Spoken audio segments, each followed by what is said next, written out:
Can I get a selfie with you, Mr. Frog? Hey, no, hey. This is what I'm saying. I think Mr. Frog may not be a great guy. Mr. Frog. I think you just wanted a photo, man. Okay, guys, we got some more of the Fat Electrician. Boy, do I look forward to these videos now after, having had you guys help me to discover FE here. These stories are so great, and I appreciate that in these videos you guys always give me recommendations of other videos of his. But as soon as I read this title in the recommendations, I knew I had to see it. This is Winter Soldier ODs on Meth Becomes Unkillable. With the brilliant way that Fat Electrician tells a story, having a story to tell like this, content like this has got to be amazing. This is going to be a good time, I guarantee it. Special Forces guys doing meth while skiing. Did I get your attention? Yes. Imo Koivunen, the Finnish Special Forces soldier that took his entire unit's supply of crank and then proceeded to troll the Soviets and himself for 2 weeks about it. Before this video gets too far off the rails, we do have a sponsor, and that sponsor is We the People Holsters. They probably have the best quality to price ratio for any holster company on the market. Here's mine. It came with the clip and the fancy gridline Kydex, and it costs $57, which is like half of what any other company is going to charge you. Excuse me, actually, something that'll come in handy to me soon. I want to get my concealed carry. March 18th, 1944, Imo and his friends, a small group of Special Forces Finnish soldiers, have just finished conducting a 3-day-long ski patrol and are returning back to base when they are ambushed by an entire platoon of Soviet soldiers. They have nowhere near enough men to fight back. They have to retreat and get away. In order to do so, they go off the beaten path and attempt to blaze their own trail through unpacked snow. Imo, as fate would have it, would be the point man, having to do the majority of the work as far as beating down the unpacked snow goes. Now, they've been out skiing for 3 days straight. Everybody's exhausted, but the level of work that Imo is having to dish out is almost unbearable, and he's unable to set a pace that is going to allow them to escape. And the Soviets are catching up. So Imo decides to take the high road, reaches into his pocket, and pulls out a bottle, and inside of that bottle is all of his and his buddy's supply of Pervitin. Imo had been given all of it because everybody knew that Imo didn't care for taking Pervitin, and this meant that Imo would keep it safe and nobody else would dip into it when they weren't supposed to. And Imo... Just the way he's telling this story, I had to pause it for a second. You can tell that we're building up to Imo doing the big imbibe here. If you don't know, Pervitin is the German miracle drug that came out in 1938, also known as meth. And just to be clear, this isn't I had like heard Jesse that name Pinkman before. cooking it in the back of a van with chili powder in it. This is high-quality pharmaceutical grade nose torque, okay? This is inhalable horsepower. But is it blue, like, Jesse Pinkman's? And this man's about to take some. Goddamn right. You're goddamn so right. Pops off the lid and he wants to dump a single pill into his hand, which is the recommended dose. The problem is the Pervitin has been sitting in his pocket, half of it warm against his body, the other half getting cold against the outside of his jacket, and it is now congealed into one gigantic meth nugget, and the whole nugget falls into his mitten. He's unable to break off a singular piece because, well, he has mittens on and he doesn't have the dexterity, so he says, fuck it, and eats the entire nugget of meth, which was roughly 30 pills at one point. Okay, fast forward like 45 seconds. How did he Imo live? feels incredible. He is a new man. He has gone from dragging ass to tripping balls, and he has had a life-altering revelation that he's been put on this planet to do 2 things and 2 things only, and that is to outrun the Soviets and steal catalytic converters, and those aren't even going to be invented for like another 35 years. So guess what we're doing? We're outrunning these Soviets. This man begins blazing a path and travel through through time. unpacked snow quicker than anybody ever has, ever. And the Soviets are just watching these guys take off like a rocket, like... That's a good illustration. Gone to plaid. Over the course...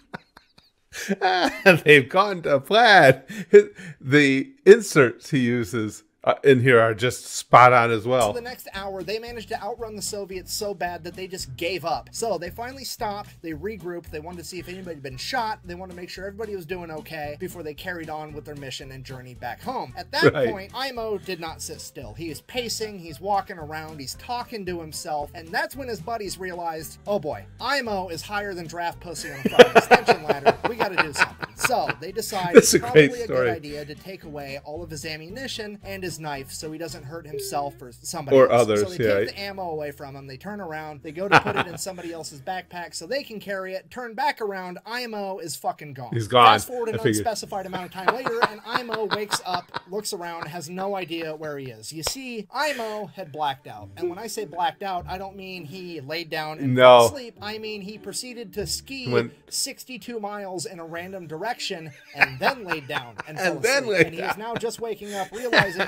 that he has no recollection of which direction he went or came from, and he has no idea where he is. At this point, the Soviet soldier hops out from behind a tree and begins shooting at IMO. IMO panics, gets to his feet, grabs his gun, lifts it, fires at the Soviet soldier. Click. Fuck. Yep. His friends had taken all of his ammunition. Oh, so he grabs his IMO. empty gun and throws it at the Soviet soldier. It hits him and he explodes into a pile of snow. IMO, what the fuck? Looks up. Oh, it was just a tree branch covered in snow the whole time. He is now hallucinating.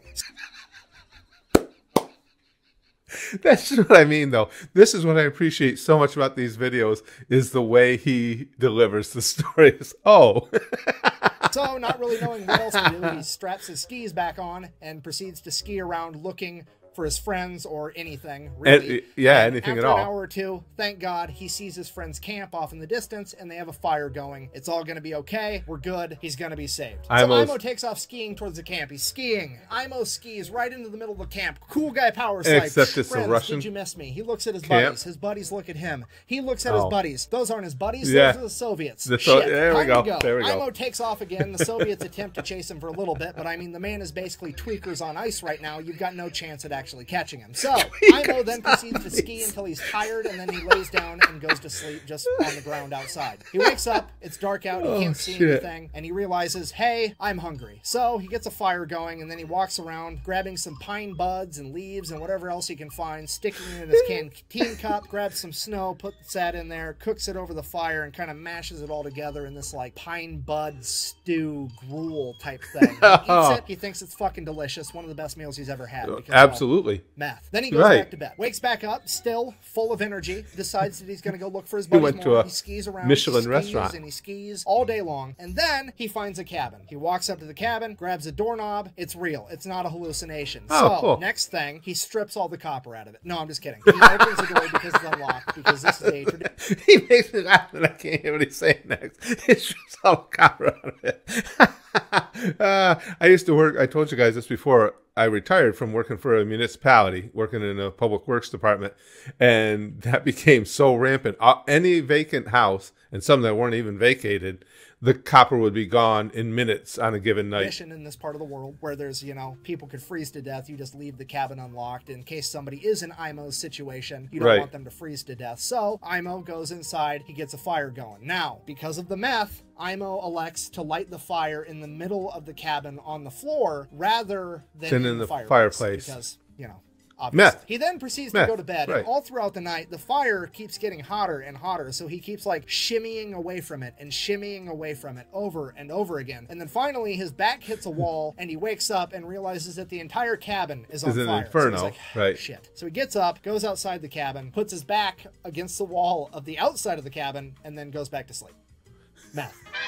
So IMO wakes up again. It's dark out. He hears growling off in the distance as there's a pair of yellow eyes staring at him. He looks behind him, the cabin completely burnt to a crisp, as these eyes keep getting closer and closer, and there's growling, and out of the shadows leaps Hugh Jackman. Wait, what the fuck? Sorry, Wolverine, not the Wolverine. A Wolverine, still. I mean, it's better, but not a lot better. Okay, this thing is 65 pounds of teeth, claws, fur, and bad attitude. And this thing will absolutely kill IMO if IMO lets it. IMO is now in a fight for his life, so he pulls out his knife and begins fighting a fucking Wolverine while tripping out on meth. He is kicking. That's the only way to fight a Wolverine, though. Stabbing this Wolverine, and he finally gets on top of the Wolverine as he straddles it and plunges his knife into the Wolverine's chest as the life from the Wolverine leaves its body and it falls limp to the ground.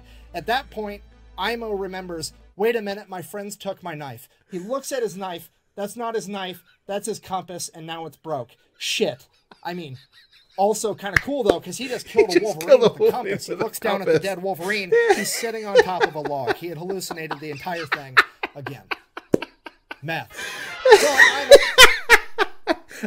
Imo is having himself a hell of a party, though. Come on, this this is a good time it was had by all situation, except for the dead Wolverine log. Gets up off the log that he just killed, looking around, not knowing what to do. Killed. In the darkness of night, he sees a fire off in the distance. So he straps on his skis and starts making his way towards that fire. And he's skiing, and he's skiing, and he's skiing all night long. And he's going, and he's going, and this fucking fire is not getting any closer. It's almost like it's running from him, and he keeps going towards it and towards it longer and longer. And finally, dawn breaks, and Imo realizes that he's been chasing the North Star, thinking it was a fire for like the last 8 hours. Sky, yeah. Because meth. So now it's morning. Imo still has no idea where he's going. So it's like, well, better find some copper. I mean, my friends. He's got to find his friends. So he just starts skiing around looking for any signs of human life at this point. And he's skiing and he's skiing and he's going and he's going. And he finally comes across this abandoned German forward observational base. And he starts making his way towards it. The problem with this was, whenever the Germans abandoned something in World War II, they usually booby-trapped it. I was just going to say that, booby traps. Blowing up his foot, throwing him to the ground, and Imo's like, that's it. I'm dead for sure. There's no way I'm making it out of this. And he just lays there. We have no idea how long he laid there. He said he laid there for a week, but that dude's high as a kite on meth. It could have been there for 45 minutes. I would say 20 minutes, He lays there and he lays there, literally too high to die, and then he just gets bored and he's like, fine, I'll live. And he gets up and he starts walking back towards the base again. He makes it all the way to the building, grabs a doorknob. Well, at least the base is real. The landmine sure as fuck was real. The base better be real. The base is real. Grabs a doorknob, opens the door. That's booby trap. I was just saying, gotta be. Up in his face, yeets him 30 yards the other direction as he lands flat on his back with the door on top of him. And he's like, okay, now for sure I'm gonna die. There's no way I'm making it out of this. I'm done. And he just lays there. There isn't enough meth, and he just waits for death to counteract this. And he's laying there, and 1 day passes, and 2 days pass, and 3 and 4 and 5 and 6, 7 days pass, and he's still just laying there like, this is taking forever. And then finally, some Finnish soldiers come up and are like, hey, you want some help? And he's like, holy shit, yeah, that'd be great. The Finnish guys start making their way over to him, and then one of them steps on a fucking landmine, and then the other 2 Finnish soldiers are like, well, we can only save one of you, and we're going to save the guy that we came with.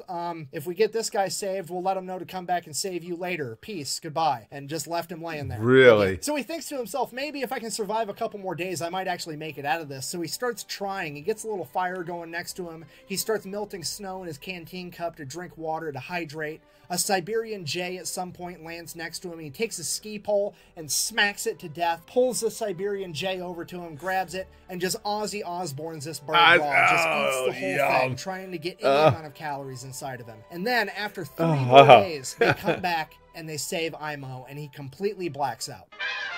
Imo comes to, he's in a Finnish hospital, where he's informed that he has been missing for 14 days, and they found him 250 miles from where he originally reported his friends. He now weighs a mere 95 pounds and has a resting heart rate currently of 200 beats per minute, 14 days after taking all of this. So Imo proceeds to do the logical thing, makes a full recovery, and lives a long, happy life until passing away at 71 in 1989 because he's Finnish, and that's just how they get down. That's how they do it. Up what I'm trying to tell you, this man actually may have seen Star Wars, the original series, in theater, okay? Could you imagine him taking his kids to the movie theater just being like, we didn't call it the Force back in my day. We called it Pervident. Seriously, it's pretty funny that the only 2 Finnish soldiers that I know off the top of my head are...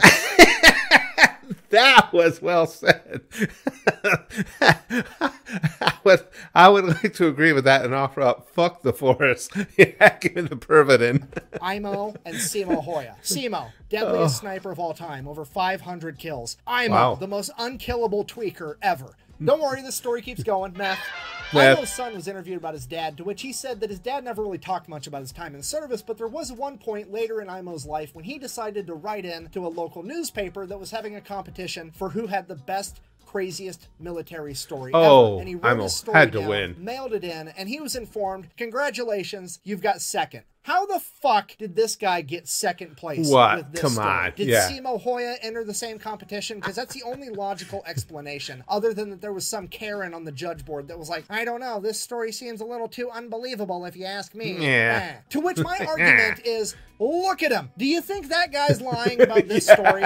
Do you really? Because homeboy looks like he's about to hit a T intersection and go straight, okay? That's not hair product. He just moves that fucking fast now. There's no way he's lying about this story, and I I'm legitimately mad he didn't win this fucking competition. I'm with you. Okay, 100%. this story is getting out of hand. We need to end this video. I Second guess, place. in conclusion, it's important to bear in mind with how incredible this story is that IMO is the exception and not the example. Yeah. You should not do drugs because they are, in fact, bad for you. Okay? Don't do drugs. Also, don't fight the Finnish in winter in Finland where they have home field advantages. Right. Just a bad That's move. a bad Anyways, move, too. Thank you for Correct. watching. Best way to support the channel is go buy some merch at thefatelectrician.com. Quack bang. That was out. great. So IMO decides to take the high road, and if you don't know, Yeah, I. fucking stupid. A fucking Siberian Jay lands remotely close to him. He takes a ski pole, fucking whatcha, grabs this. You should have left that in, dude. You should have. Terrible blooper. You should have left "wacha" in and just gone right on to what he ended up saying. "Wacha." This guy is the absolute freaking best. 100%. That seems a little too straightforward. Oh, God damn! That had to pierce a spleen or something.